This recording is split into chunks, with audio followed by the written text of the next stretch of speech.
Pia Wurtzbach ikinasal na. Ito ang pinaka-latest na balita hinggil sa buhay ng Miss Universe 2015 na ikinagulat ng kanyang mga fans. Nagbahagi si Pia ng isang maikling video sa kanyang social media account at ito ay nilagyan niya ng caption kung saan ipinaalam niya sa kanyang mga followers na opisyal na siyang Mrs. John C. noon pang March 24, 2023. Higit sa isang buwan na pala silang kasal ng kanyang asawang si Jeremy at naitago nila ito sa madla. Marahil ang nais nila ay simple at hindi ganon pagkaguluhan, kaya naman minabuti nilang kaunti lamang ang nakakaalam ng kanilang kasal. Sa naturang video na kanya mismong in-upload, mapapanood na sa isang beach nila ginanap ang kasal. Simple pero maganda ang suot na wedding gown ni Pia at bagay na bagay sa kanya. Kinuhaan rin ng video ang nangyaring preparation bago ang opisyal na kasalan. Samantala napansin naman na marami na tila sila lang ang naroon sa event. May nagsasabi pa ngang ito ay secret marriage. Hindi kasi ipinakita kung sino-sino ang mga naging bisita pero syempre marahil choice nila ito. Hindi rin ipinakita ang taong nag-officiate ng kanilang wedding kaya't imposible na sila lang ang naroon sa venue.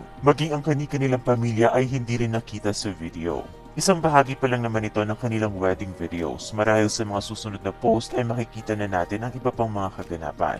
Ganun pa man sa itsura ng bagong mag-asawa, mababanaag ang kanilang kasiyahan. Punong-puno umano sila ng pagmamahal para sa isa't isa. Medyo matagal din kasi silang naging magkarelasyon bago na engaged at ngayon nga ay humantong na sa kasalan. Samantala marami na ring mga celebrities ang nagpaabot ng pagbati sa bagong mag-asawa. Tulad na lang ng kanyang mga kaibigan sa showbiz na sina Ann Curtis, Ia Villania, Nico Volzico at iba pang mga beauty queens. Sa mga hindi nakakaalam, si Jeremy John C. ay isang British. Kung itatanong niyo naman kung ano ang kanyang source of living, isa siyang businessman, CEO at founder siya ng Beautiful Destinations, isang award-winning creative agency na gumagawa ng mga content para sa mga travel brands.